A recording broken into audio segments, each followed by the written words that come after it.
마음을 엽니다. 지평을 엽니다. 불통의 시대를 넘어 새로운 아침을 엽니다. 신율의 출발 새 아침. 신율의 출발 새 아침 3부 순서 광고 듣고 시작합니다. 차오르 정렬 2588 요즘 안전하고 괜찮은 대리운전 찾기 힘드시죠? 묻지도 말고 따지지도 말고 2588 불러보세요. 이 홍제동 김수미 허튼 말하지 않습니다. 잘생겼어 2588 잘생겼다 2588 SK텔레콤이 이제 이상하기로 했어요.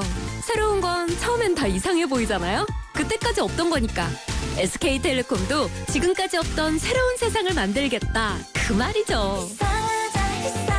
이상한 생각이 세상을 바꾼다. 이상하자. SK텔레콤. 도시의 여러분, 저 김연아는 평창에 있습니다. 맑고 깨끗한 강원 평창수와 함께요. 해발 680m, 평창의 깨끗함을 담은 강원 평창수로 오늘도 힘내세요. 평창 동계올림픽 공식 먹는 샘물 강원 평창수. 연아랑 마셔요. 신율의 출발 새 아침. 예, 앞서 2부에서는 새정치민주연합 정대철 상임고문과 얘기를 나눠봤죠. 3부에서는 조금 다른 입장 한번 들어보겠습니다. 지금 새정치민주연합 수석사무부총장이시죠. 김경협 의원 입장 들어보죠. 김 의원님 안녕하세요. 예, 안녕하세요. 김경협입니다. 예. 100일이 됐어요. 그죠? 문재인 대표가 취임한 지. 예, 어떻게 그렇습니다. 평가하십니까? 28 전당대회로 이제 대표에 취임하시고 나서 예. 제대로 이제 당을 정비할 시간이 없이 4.29 재보선에 직접 이제 돌입을 하게 되지 않았습니까? 예. 그러다 보니까 이제 당 시스템이 제대로 정비가 안 된 상황에서 이제 재보선을 치르게 됐고요. 예. 물론 이제 패배했고 그 후유증으로 지금 어수선한 상황인데요. 아마 당대표 취임 이후에 당직 인사 탕평책이나 그다음에 유능한 경제정당을 지향해왔던 것, 그다음에 정책 엑스포 이런 성공적인 개최 이런 것들로 해서 정책 정당으로 전환하려고 했던 노력 이러한 새로운 시도들은 반응이 아주 굉장히 좋았고요. 당 네. 지지율도 좀 지속적으로 상승할 수 있는 요인이 됐다고 생각합니다. 예. 그리고 이제 그 세 개의 혁신 추진단을 구성을 했지 않습니까? 예. 공천 혁신 추진단, 네트워크 정당 추진단, 분권 정당 추진단 이렇게 해서 추진 지금 구성을 하고 계속 지금 그 논의가 지금 진행 중에 있는데요. 혁신의 원칙과 방향은 나와 있습니다. 그런데 이제 아직 구체적인 프로그램이나 방식, 결과물들이 지금 이제 논의 중에 있는 그런 상황이죠. 예, 알겠습니다. 그래서 이제 좀 남아있는 상황에서 어찌됐든지 이러한 좀 당 혁신을 제대로 완성하는 것. 그래서 국민의 신뢰를 받을 수 있는 이제 수권 정당으로 거듭날 수 있는 이게 이제 나머지의 문재인 대표의 과제가 아닌가 이렇게 생각을 합니다. 예. 지금 말씀하셨는데 두 가지를 제가 좀 여쭤볼게요. 예. 일단은 어제 5.18 전야제에 가서 물론 예. 새누리당 김무성 대표는 물세례를 받았고 새정치민주연합 문재인 대표는 역시 광주 시민들로부터 항의를 받고 손으로 X자 표시까지 하는 시민이 있었다는 얘기인데 예. 만일 우리 김경업 그 수석 부총장께서 말씀하신 대로 네. 이런 업적이 있었다면 그 업적을 국민들이 제대로 못 알아줘서 이렇다고 생각하십니까? 아니면 오해가 있어서 그렇다고 보십니까? 그것은 아마 이제 그 실제로 이러한 것들이 제대로 좀 성과를 내기 전이고요.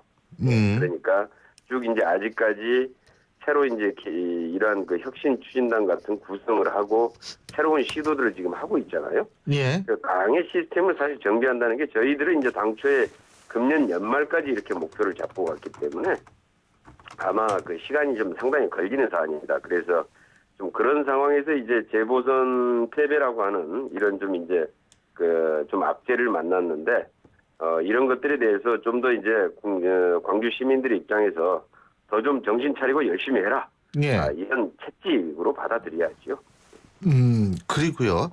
또 하나는 한국일보하고 빅데이터 분석업체 스토리닷이 이제 18일로 그러니까 2월 8일부터 지난 16일까지 문재인 대표 관련된 빅데이터 분석이 있었거든요.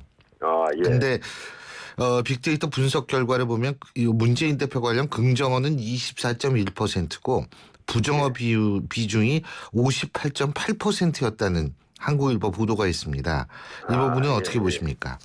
예, 그동안에 이제 쭉 그 인터넷이나 SNS나 언론의 보도에서 아무래도 이제 재보선 패배의 책임이라고 하는 게 주어져 있기 때문에 긍정적인 보도보다는 이제 부정적인 보도나 부정적인 주장이 많았다고 생각을 하고요.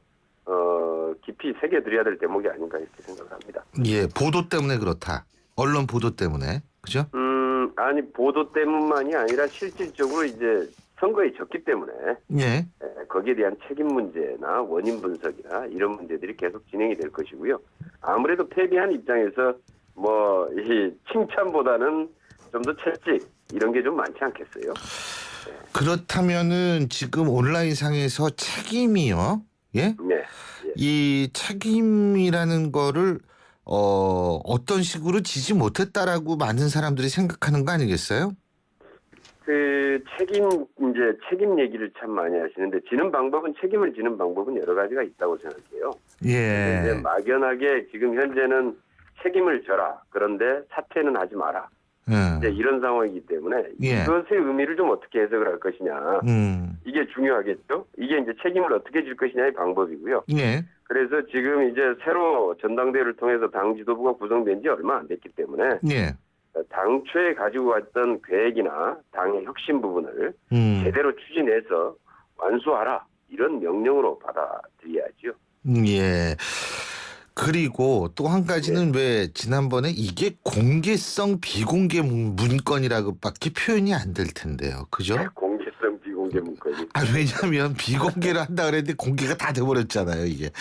참 그게 아직 공개되는 과정이 참 어이가 없었던 것 같아요. 그건 진짜 모르겠어요. 그거 어떻게 나왔는지 몰라요. 예? 아마 이제 그 중진 의원님들 몇 분에게 초안을 보내드리고 의견을 구하는 과정이었는데 아마 어디 한 군데 중진 의원실에서 이걸 아마 배포하는 자료라고 생각을 했던 모양입니다. 예.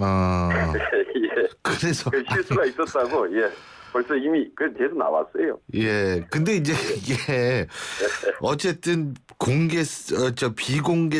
비공개하겠다고 해도 공개될 수밖에 없었던 공개성 비공개 문건을 보면 이 기득권을 유지하려는 세력과 타협하지 않겠다 뭐 이런 식으로 해서 비노계들이 반발이 심하잖아요. 그 기득권의 문제는 그 당내 모든 기득권을 인정을 하지 않겠다.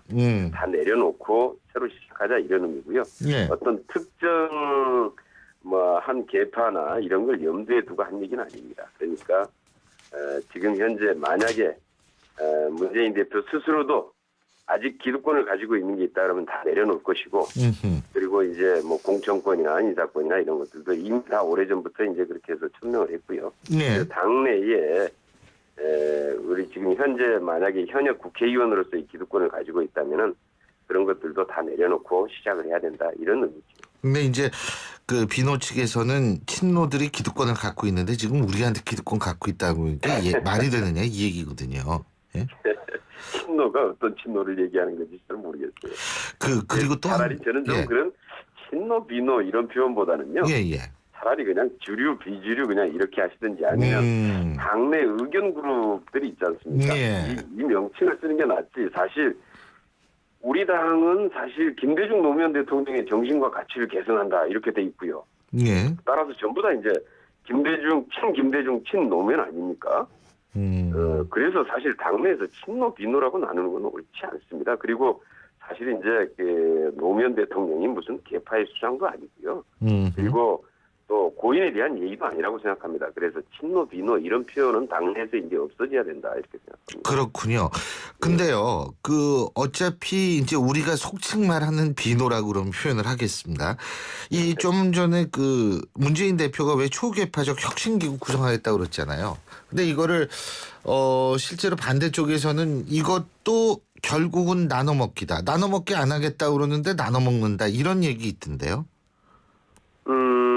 그러니까 지금 현재 저는 그 혁신 기구들이 이제 구성을 해서 아까 지금 제가 말씀드린 대로 세 가지 혁신 기구들이 구성이 돼서 물론 이제 그 시작을 한 지는 지금 이제 한 달 좀 아직 안 됐지만은 시작한 지 그래서 이제 이렇게 좀 진행이 되고 있지 않습니까? 그래서 만약에 어떤 혁신기구가 이런 부분에서 취약한 점이 있다면은 좀 더 이것을 보완하는 좀 기구를 이제 만들자 이런 뜻인 것 같은데요. 예. 아마 좀 이 부분에 대해서 글쎄요. 저는 이게 만약에 뭐 또 이 부분에 대해서 또 어떤 분은 또 굉장히 또 좀 이렇게 부정적으로 얘기하시는 분들이 있더라고요. 예. 그래서 저는 이제 그걸 보면서 그럼 도대체 이런 주장을 하는 의도가 정말 뭘까?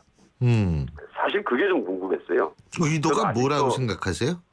예? 의도가 뭐라고 생각하세요? 그러니까요. 저도 그게 아니 처음에 당대표 사퇴는 반대하는데 예. 패배 책임은 져라. 그다음에 당 혁신은 해야 되는데 혁신기구 구성하는 건 꼼수다.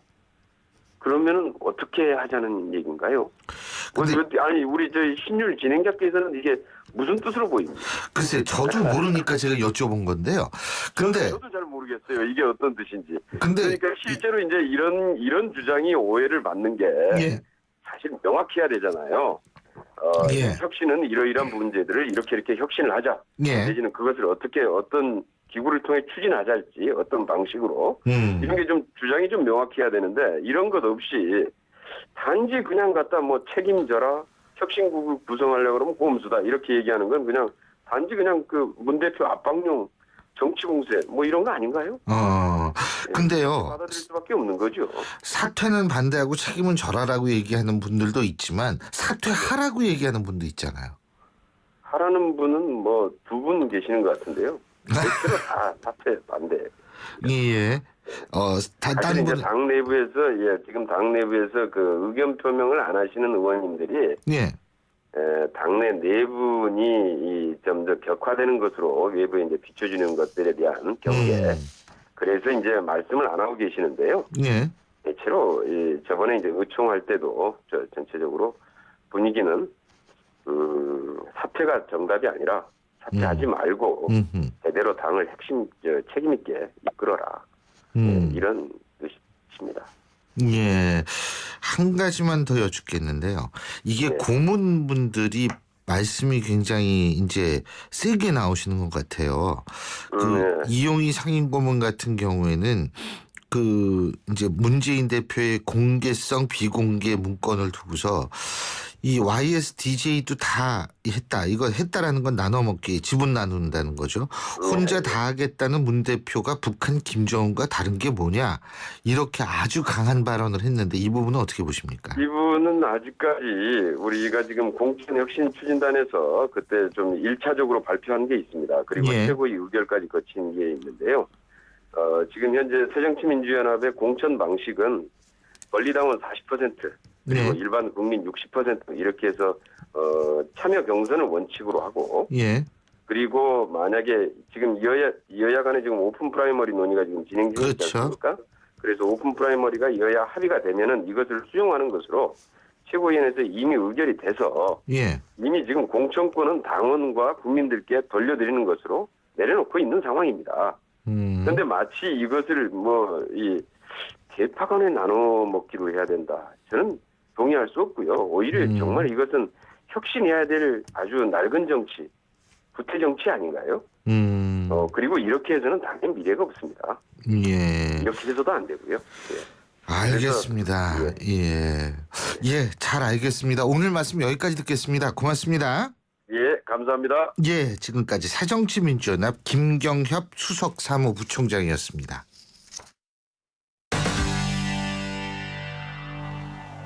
제가 오늘 방송 서두에도 말씀드렸지만 1980년 5월 18일 아마 저희 세대들은 똑똑히 기억을 할 겁니다. 5월 18일 날 광주에선 무슨 일인가 벌어졌다는 소식이 간접적으로 들렸습니다만 그로부터 한 일주일 정도 지났을 때 신문에선 딱 한 줄 나왔습니다. 광주의 소요 사태. 하지만 이것은 단순한 소요 사태가 아니었습니다. 우리 군이 무고한 시민들을 학살이라는 표현이 어울릴지는 모르겠습니다만 무고한 시민들을 희생시켰던 그것은 역사적 사실이었고요. 바로 그런 충격 때문에 이른바 386, 486, 586이라고 불리우는 이 세대들이 이념적으로 경도될 수밖에 없었습니다. 그런데요. 이런 세대뿐만이 아니고 직접적인 피해를 받으셨던 분들은 더욱더 5월 증후군에 시달릴 수밖에 없을 것 같은데요. 그래서 저희가 오늘은 5.18 35주기를 기념해서 광주 트라우마 센터의 강용주 센터장과 직접 얘기 나눠보겠습니다. 강 센터장님 안녕하세요. 예, 안녕하십니까. 광주 트라우마입니다. 예. 이 광주 시민들 중에서 사실은 40대 있지 않습니까? 예. 40대들도 제가 제 제자들한테 제가 물어봤었어요. 광주에서 이 광주 출신 제 제자요. 근데 40대들도 이 광주 트라우마를 앓고 있더라고요. 어릴 때 이불 덮고 총소리 들리고 이랬던 기억들을 아직도 갖고 있거든요. 많은 분들이 아직 5월 증후군에 시달릴 수밖에 없죠. 예, 그렇습니다. 어떤 트라우마를 겪으면 그 시기가 다가오면 행동 못 이루고 불안하고 그렇게 되는 것은 기념일 반응이라고 하는데요. 저기 센터장님 잠깐만요. 저희가 다시 한 번만 전화 연결하겠습니다. 전화가 아주 상태가 안 좋거든요. 자, 저희가 지금 광주 트라우마 센터의 강용주 센터장 전화 연결하려고 하는데요. 여기서 저희가 이제 얘기를 하려고 했던 부분은 35년이 지났습니다만 아직도 그날을 기억하고 있는 사람들이 너무 많다는 겁니다. 지금 50대 이상은 물론이고요. 40대도. 그러니까 사실 우리나라 근현대사에서 가장 끔찍하고 가장 참혹했던 바로 그 일이 1980년 5.18이었던 것 같은데요. 다시 광주 트라우마 센터 강용주 센터장 연결합니다. 예, 안녕하십니까. 예. 그 지금 5월 증후군에 시달리는 분들이 많다. 이거 다시 한번 말씀해 주세요. 예, 5월달이 다가오면은요, 잠을 못 자고 불안하고 우울하고 화가 나고 사람도 만나기 싫고 이런 것을 기념일 반응이라고 하거든요. 그런 게 저희가 광주 시민 전체로 2012년도에 3,000명을 대상으로 했었는데요. 그 시민들의 60% 정도가 그런 5월 증후군을 겪고 있는 걸로 나왔어요. 그리고 저희 센터에서 해마다 5.18 되면 5월 광주 시민 이동심리센터를 하는데 최근 2년 동안 저희 센터랑 상담한 광주 시민 533명 중에 90%가 5월만 되면 5.18에 대한 생각이 나고 그리고 절반 정도는 5.18에 대한 꿈을 꾸면서 힘들다라고 말씀을 하세요. 그래서 광주는 80년 당시 해방의 공동체였을 뿐만 아니라 이런 트라우마의 공동체였고 그게 5월 증후군으로 나타나고 있다라고 말씀드릴 수 있을 것 같아요. 지금 센터장님이 533명이 상담을 받았다고 말씀하셨죠?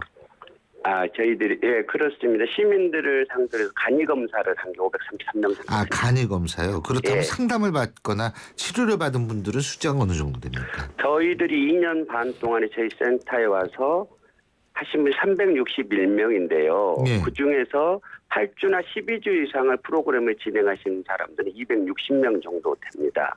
그 가운데서 90% 정도는 5.18 관련자고요. 나머지 10%는 제주 4.3, 부마 항쟁, 대전 아람의 사건, 그리고 이 쌍용 부산 형제복지원. 형제복지원이요? 예. 근데요, 90%가 이제 5.18이라고 말씀하셨는데 이분들의 증상이 대충 어떤 거예요?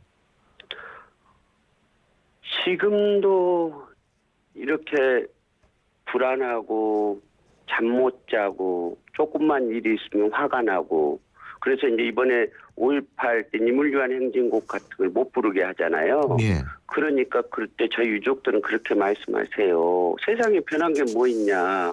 내 자식 제사인데 내 자식 제사를 위해서 부르고 싶은 노래도 못 부르게 하는데 차라리 이런 기념식 같은 거 안 했으면 좋겠다. 너무 힘들다.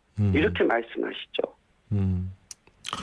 지금 트라우마 센터 이게 이제 시범 사업이죠, 그죠? 예. 근데 그렇습니다. 지금 예산이 조금 불안정한 모양이에요, 그죠?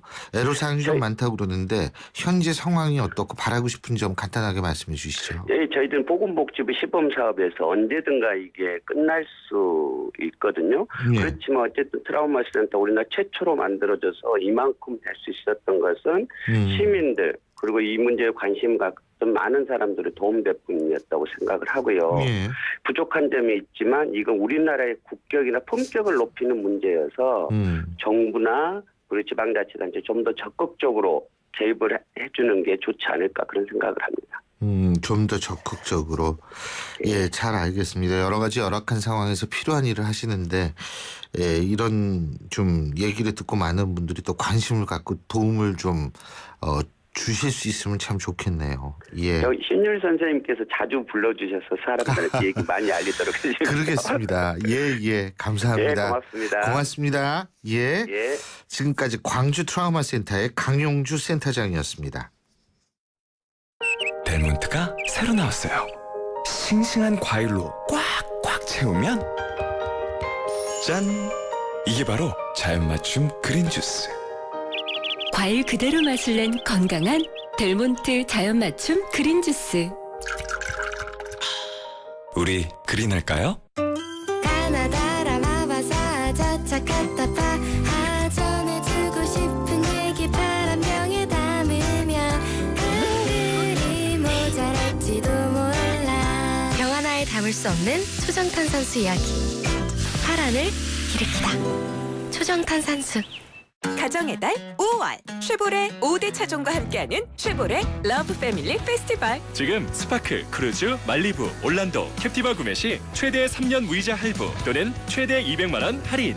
혜택도 역대급. 5월 한 달간 일부 모델 제외 홈페이지 참조. Chevrolet. Find new roads.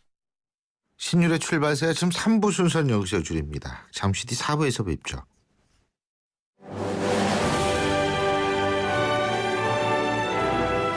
2015년 올 여름 영국 옥스퍼드에서 개최되는 국내 유일한 영어 캠프를 만나보세요. YTN 라디오가 주최하는 옥스퍼드 영어 캠프는 자녀들의 영어 실력을 한 단계 끌어올려드립니다. 캠프가 끝난 뒤에는 서유럽 투어의 기회도 누리실 수 있습니다. 영국 옥스퍼드에서 체험하는 YTN 옥스퍼드 영어 캠프. 자세한 문의는 웹사이트 ytncamp.com이나 02-723-0550에서 확인하실 수 있습니다.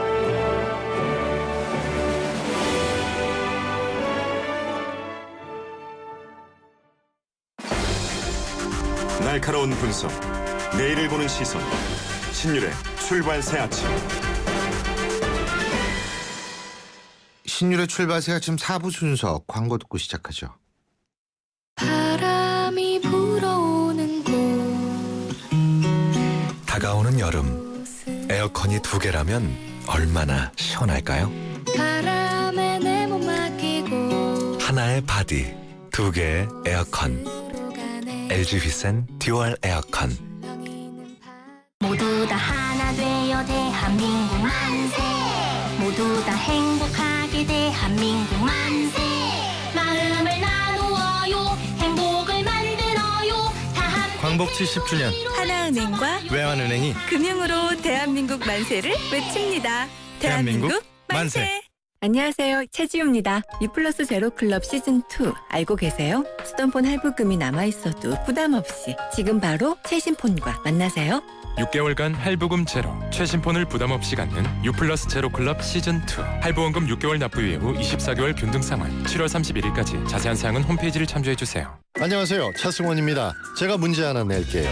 닭강정은 차갑게 먹어야 맛있을까요? 뜨겁게 먹어야 맛있을까요? 정답은 버거로 먹어야 맛있습니다.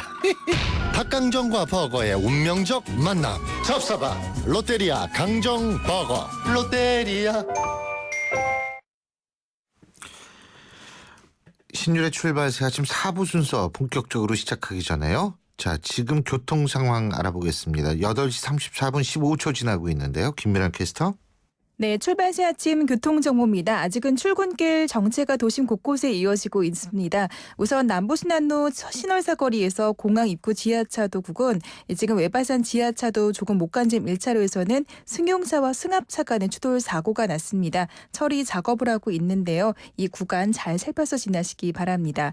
노들로 현충원 쪽으로도 여의이교 교차로 부근 2차로에서는 사고가 있었습니다. 여파로 이 일대 속도가 내려가 있으니까 참고해서 안전하게 지나시기 바랍니다.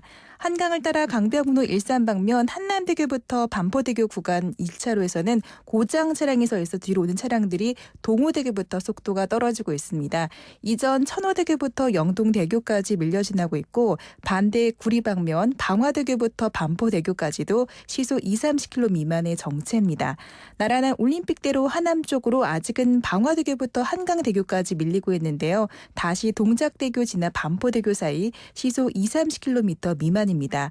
현재 고속도로 중에는 서울 외곽 순환고속도로 판교에서 일산 쪽으로 이동하는데 서운 분기점부터 김포 요금소 이후로 퇴계원을 지나 상일까지 19km 구간이 정체입니다.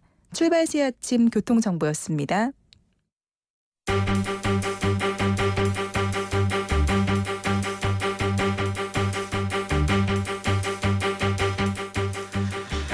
예, 청취자들의 열렬한 지지를 받고 있는 인기 코너죠. 고수들이 뽑은 정치 고수 시간. 월요일이 참 금방 갑니다. 얼마 전에 두 분의 얘기를 들은 것 같은데 벌써 돌아왔네요. 자, 오늘도 여의도 고수 두 분 소개해드리겠습니다. 신지호 전 새누리당 의원, 문학진 전 새정치민주연합 의원 두 분 나와 계십니다. 안녕하십니까? 네, 안녕하세요. 안녕하십니까? 예.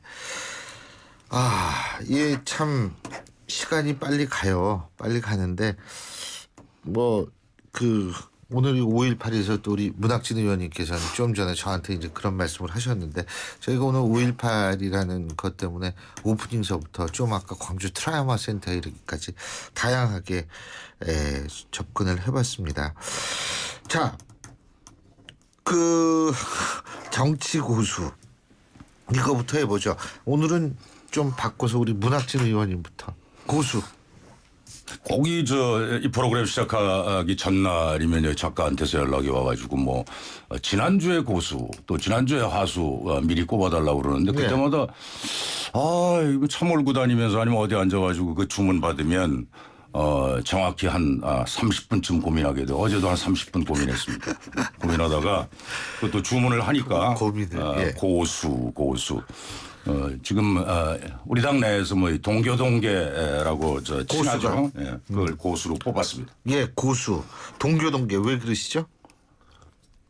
동교동계 그러면 여러분 잘 아시지만 김대중 전 대통령께서 이제 사신 그 집이 마포구 동교동에 있어요. 그래서 이제 그 집을 중심으로 과거에는 제가 정치부 기자 할 때 벌써 수십 년 됐지만 말하자면 정치 고수들 집에 당 대표라든지 아니면은 어느 계보의 수장이라든지 이런 그 고수들 집에 기자들이 아침에 일찍 찾아가서 아침밥을 같이 먹으면서 그 집에서 아침을 기자들이 얻어 먹으면서 그 고수의 말하자면 한 말씀. 요새 무슨 노태우 정부 때 그때 이제 제가 기자던 시절인데 중간 평가 공약을 대선 때 내세웠단 말이에요. 제가 이 보통 사람 노태우가 대통령 되면 중간에 반드시 국민 여러분으로부터 중간 평가를 받겠다. 결국은 그게 나중에 이제 여야의 그 협상 끝에 안 하는 걸로 넘어갔는데 그럼 그 문제에 대해서 우리 그때 그 평민당이었죠. 김대중 총재는 어떤 입장이냐. 또 저쪽에 통일민주당의 김영삼 총재는 어떤 입장이냐. 이제 그런 것들 그런 그 핫한 그 현안들에 대한 아무래도 그때 보수 정치였기 때문에 김대중 야권으로 말하면 김영삼 이 사람들의 생각이 어떤 건지 시시각각 기자들로서는 굉장히 중요하죠. 그래서 이제 그 얘기 들으려고 매일 아침 밥 얻어 먹으러 이제 저희 같은 경우는 이제 동교동 가고 또 김영삼 총재 취재하는 기자들은 이제 상도동 가고 이 동교동이라는 게 이제 그래서 붙은 이름인데 DJ가 동교동에 있었기 때문에 김대중 전 대통령을 지근거리에서 보조하고 추종하던 지근거리에서 그렇죠. 말하자면 비서 개념 정의까지 다 해주시네. 비서 이제 보좌진 출신들입니다. 그 사람들을 일컬어 이번에 근데 뭐 때문에 동교동계가 이렇게 잘한 거예요? 그래서 그 얘기를 말씀을 드리는 거예요. 그분들을 지금 동교동계다라고 이제 지금 표현으로 하면 이제 좀 건너뛰어서 그러는데 사실은요 제가 왜 고수로 뽑았냐면 이 동교동계의 지금 대표적인 인물을 실명을 거론하자면 권노갑 상임고문입니다. 그러니까 권노갑 상임고문을 위시한 그 김대중 전 대통령을 지근거리에서 모셨던 분들을 동교동계라고 하는데 사실은요 지금 현실 정치에서는 이분들이 무슨 실질적인 정치 행위를 직접적으로 하는 분들은 아니다.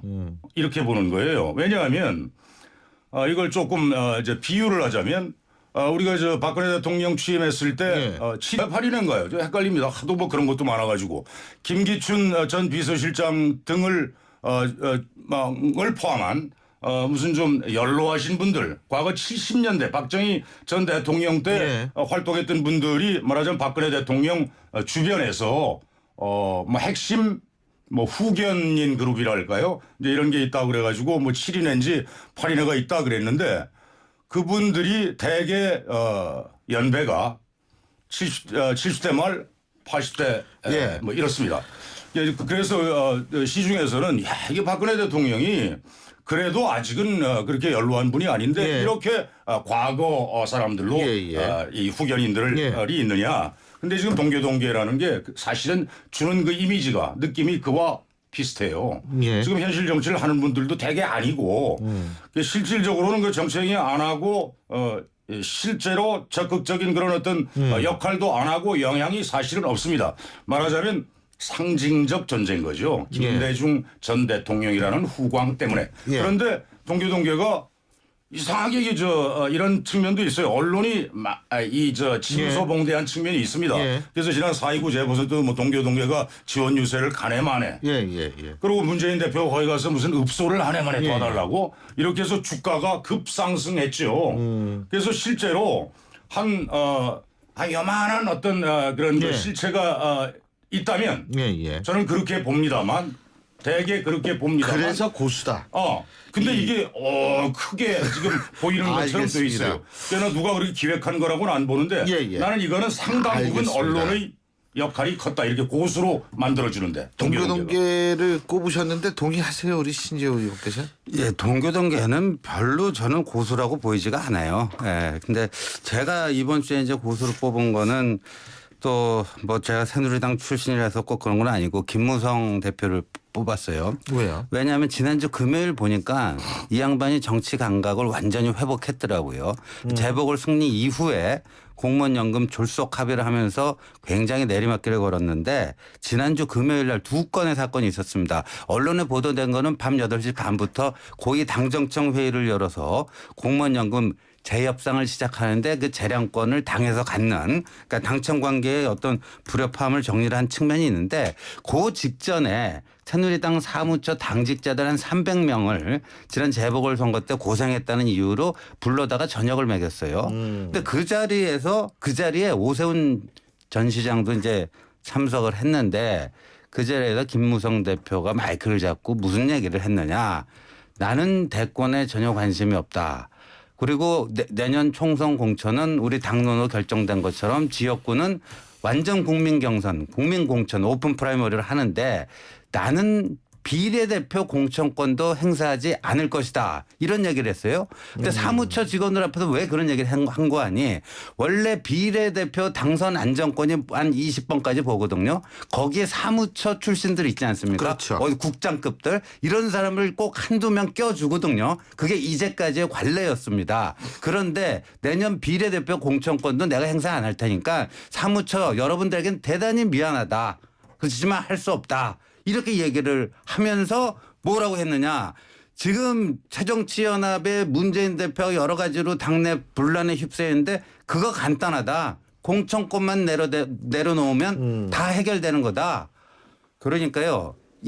보니까 이 야당이 지금 분란을 겪고 있는 거에 핵심을 정확히 집어갖고 얘기를 하고 오픈 프라이머리. 그렇죠. 자기 자신은 이제 지역구 공천은 물론이거니와 비례대표 공천도 포기하겠다는 그게 진짜 기득권 내려놓는 거 아니겠습니까? 그런 점에서 좀 돋보이는 것 같습니다. 어떻게 보십니까? 김무성 대표를 고수로 뽑은 신 의원 의견에 대해서 뭐 제가 반대할 이유가 없어요. 그거는 그 새누리당을 하고 있는 신 의원 생각이고 거기에 대해서는 뭐 그냥 오픈 프라이머리 근데 오픈 프라이머리 받으면 될 거 아니에요, 진짜. 오픈 프라이머리요? 예. 그거는 좀 논의를 해봐야 될 게 저 오픈 프라이머리를 이제 국회의원 공천할 때 할 거냐 말 거냐 이제 논의가 그 나와 있는지 아주 오래된 사안인데 저는 뭐 기본적으로는 반대하지는 않습니다. 근데 왜 논의가 필요하다고 보냐 하면 이게 정치 신인들이 정치권에 진입하는데 사실은 또 장애물이 될 수가 있어요. 말하자면 인지도 싸움이 될 수 있거든요. 그러니까 네. 현역 의원한테 압도적으로 유리한 유리하다. 제도입니다. 그러니까 정치 신인들이 정치권에 진입할 수 있는 어떤 그런 그 장치를 일정 부분 만들고 오픈 프라이머리 하는 거에 대해서는 저는 동의합니다. 자, 그러면 하수는 누굴 뽑으시겠어요, 우리 신지원 의원? 저는요, 그 하수를 이번에 그 안철수 의원을 좀 뽑고 싶은데요. 왜냐하면 지금 이게 새정치연합 내 이른바 친노 비노 이 다툼 이 갈등을 보면 어찌 보면 지금 안철수 의원에게는 절호의 찬스라고 봐요. 그러니까 이 지난번 대선 때도 서로 둘이 이제 나중에 뭐 아름답지 못한 단일화로 끝나기는 했습니다만 사실 문재인의 차기 대선에서 최대의 경쟁자가 안철수 아니겠습니까? 손학규 고문은 이미 은퇴를 선언한 상태고 박원순 시장은 이제 출마 않겠다는 자기 약속에 좀 묶여 있는 상태고 그리고 손학규나 박원순은 지금 당내에서 활동하는 분이 아니잖아요. 그러니까 이렇게 문재인 대표가 헤맬 때 안철수 의원이 잘만 하면요. 그야말로 4분 오열돼 있고 오합지졸이라고 얘기 듣는 비노 진영을 결집시키면서 거기에 대표 주자로서 확고하게 자리매김을 할 수 있는데 엉뚱하게 뭐 몰래 혼자 찾아가고 원내대표 뭐 합의 추대하자 그래갖고 거기서 그냥 찐빠 먹고 말이에요. 그리고 그렇게 하니까 이제 문재인 쪽에서는 안철수 너 그런 인재영입위원장 좀 한번 해보지 않겠냐? 이런 어떻게 보면 좀 치욕적인 제안을 받게 되고 말이에요. 그러면서 자기가 할 수 있는 자기 잠재력을 키워서 그거를 현실의 권력으로 만들어내는 게 정치인데 굉장한 잠재력이 있는데도 불구하고 엉뚱한 수만 두면서 지금 못하고 있다. 그러면 김무성 대표의 코치를 받아가지고요.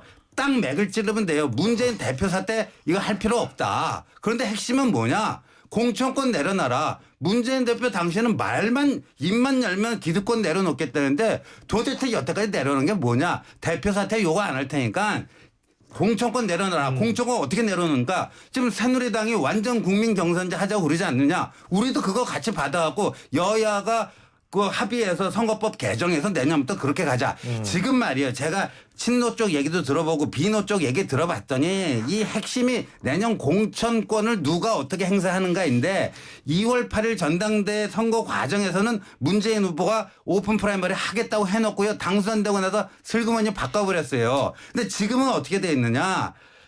국민 60% 당원 40% 이렇게 반영해서 하겠다라는데요. 이게 보니까 이 퍼센티지만 정해져 있지 방식이 특정돼 있지는 않아요. 그럼 국민 60%를 뭐 여론조사로 할 건지 말 건지 거기에 모바일을 넣을 건지 말 건지. 근데 모바일 뭐 이런 얘기가 나오면 비노 쪽에서는 경기를 일으키잖아요. 그렇죠. 그리고 당원 40%도 보니까 언제까지 입당한 사람들만 유효하게 해줄 건지 말 것인가. 구체적인 방식이 특정이 안 되다 보니까 이거 갖고 얼마든지 장난칠 수 있다. 실제 28 전당대회 때 막판에 박지원 후보한테 불리하게 룰 변경하지 않았느냐. 4.29 재보궐선거 때 관악을해서 마지막에 경선 룰 바꿔갖고 누구죠? 김일철 후보가 떨어지고 정태 후보가 된 거 아니냐. 이런 식의 장난칠 수 있지 않나. 여기에 대한 불신이 광범위하게 퍼져 있는 거죠. 그러니까 이게 합의가 안 되는 한 그 새정치연합의 그 분란은 이렇게 그 잠식되기 어려운데 그러니까 안철수 의원이 이런 걸 딱 치고 나가면서 이거 정말 정치개혁을 위해서 물론 완벽한 제도는 없습니다. 아까 우리 문 의원님 말씀하신 것처럼 오픈 프라이머리도 여러 가지 단점이 있습니다. 그러나 이제까지 각 정당의 주요 정당의 공천이 개파 공천이었고 밀실 공천이었고 보복 공천이었고 어느 개파 학살이었고 그런 거 생각하면요. 그거보다는 문제점과 단점이 제일 적은 제도예요. 이거를 하게 되면 저 당의 분란은 종식됩니다. 안철수 의원을 하수로 신의원이 꼽았는데 지금 뭐 우리 신의원이 가만히 보면 새정치민주연합 내부에 대해서 참 공부가 깊은 것 같아요. 저보다 더 깊은 것 같아요. 문재인 대표가 안철수 의원한테 인재영입위원장 제안을 한 거 저는 지금 오늘 지금 처음 들었거든요. 아니 그건 어떻게 많이 그랬어요? 제가 신문을 잘 안 봐서 그런가? 그런 일도 있었습니까? 근데 안철수 의원 경우는 제가 어느 자리에서 그런 얘기를 했는데 이 정치 현실에 대한 공부를 좀 더 깊이 해야 할 겁니다. 말하자면 우리가 흔히 하는 얘기로 내공을 좀 더 쌓아야 한다. 왜냐하면 제가 이 얘기를 하는 거는 작년 지방선거 때 안철수 이제 김한길 공동대표로 이제 선거를 치렀잖아요. 그때 지방선거 앞두고 기초 단위 공천할 거냐 말 거냐 기초 무공천 하자는 게 안 대표의 그때까지의 주장이었죠. 일관된 주장이었고 그게 또 박근혜 대통령이 또 선거 공약이기도 했어요. 근데 우리가 뭐 수도 없이 봤지만 박근혜 대통령은 대선 공약을 휴지통에 갖다 버린 게 지금 한두 가지가 아니어서 우리 국민들이 정말 헷갈릴 거예요. 뭐를 그렇게 공약을 어겼느냐. 그 중에 또 대표적인 게 하나가 기초무공천. 이거 아주 명시적으로 대선 때 박근혜 대통령이 공천했는데 그에 대해서 가타부타 또 아무 말도 없이 그냥 쓰레기통에 넣어버렸거든요. 이 안철수 대표도 이제 기초무공천을 자기 주장으로 이렇게 했는데 이게 당내에서 이제 반발이 컸습니다. 저도 그 중에 한 사람이었어요. 그렇게 해서는 말하자면 박근혜 대통령이 공약을 지켜서 새누리당도 기초무공천을 한다면 우리도 하는 게 형평상 맞다. 그건 평평한 운동장에서 같이 뛰는 거다. 근데 저쪽은 기초무공천을 공천을 그냥 깨버리고 우리만 그 공천 지킨다고 그냥 가면은 이거는 정말 공평한 게임이 될 수가 없다. 그렇게 해서 결국은 당내 무슨 여론조사 투표해가지고 거둬들였잖아요. 이게 기초 공천으로 갔지 않습니까? 그런 과정을 보면서 지금 우리 신 의원이 얘기를 하는 이때가 말이야 안철수 의원이 다시 무슨 뭐 이렇게 솟아오를 수 있는 절호의 찬스가 아니냐. 말하자면 경쟁자인 문재인 대표가 저렇게 죽을 쓰고 있는데 그런데 저는 유일한 당내 인사죠. 저는 뭐 유일하지는 않지만 정치 현실에 대한 공부가 아직은 그분이 조금 부족하고 그리고 Art of Fighting 이 싸우는 기술 이 정치권에서는요 이 싸움을 제때 기술적으로 그리고 명분을 딱 틀어지고 할 줄 알아야 합니다. 근데 안철수의 경우는 이 Art of Fighting에서 아직은 좀 더 좀 스파링을 좀 더 해야 된다. 그러면 내공을 좀 더 길러야 한다. 이런 주문을 하지 않을 수가 없네요. 예. 그러면은 하수는 누구세요? 우리 무대. 제가 꼽은 하수요? 안타깝게도 저하고 성이 같은 이제 문재인 대표를 어제 30분 고민하다가 꼽았습니다. 30분은 1분으로 간단하게 추격. 제가 그러죠. 뭐 방송 시간 제한이 있으니까. 첫 번째는요. 혁신기구를 뭐 이번 주 안인가 만들어서 그렇게 해서 당의 모든 뭐 공천 혁신안이라든지 뭐 이런 조직 개편이라든지 이런 거를 만들겠다 이제 이렇게 얘기를 했는데 저는 이 점에 대해서요 지금 말하자면 비주류 쪽에서 뭐 비노라고 표현했는데 전 비주류라는 표현을 씁니다. 별로 기대할 것이 없을 것 같다. 그리고 뭐 면피용 아니냐, 뭐 회피용 아니냐, 뭐 이런 식으로 좀 반응이 나오고 있지 않습니까? 저도 사실은 그거하고 다르지 않아요. 왜냐하면 제 직접 경험인데 18대 때 당 혁신위원장을 천정배 의원이 했습니다. 그리고 제가 분과가 그 밑에 2개인가 3개 있었는데 공천 혁신 분과위원장을 제가 했어요. 그래서 수도 없이 회의를 해가지고 혁신안을 만들었어요. 아주 구체적으로. 근데 그 혁신위원회뿐만이 아니에요. 그동안에 우리 당의 선거 패배할 때마다 뼈를 깎는 뭐 반성을 하고 또 혁신안 만들고 한 것들이 그 혁신안들이 지금 무수히 산처럼 쌓여 있어요. 중요한 거는 혁신안을 지금 만드는 게 아니라 지금까지 쌓아놓은 그 혁신안 중에 정말 알맹이만 뽑아서 실천하는 거거든요. 그런데 그걸 못한 거예요. 그래서 이 혁신위원장을 지금 뭐 당내 인사로 할 거냐 당외 인사로 할 거냐 그러잖아요. 제가 작년에 지방선거 그다음에 730 패배하고 난 후에 그 무렵에 제가 신문기고를 통해서 공개적으로 주장을 했던 게 당 외에서 정말 현인 와이즈맨을 모셔다가 그 사람한테 막강한 권한을 주어라. 그래가지고 그 기구에서 만든 혁신안, 뭐 개혁안 이거를 당 기구에서 손 못 대게 딱 장치를 해라. 그거 해야 합니다. 지금 무슨 당내 인사 이렇게 해가지고요. 야, 저 사람은 말이야 어느 쪽하고 가깝고 저 사람은 어느 쪽하고 이렇게 해가지고 되들 않아요.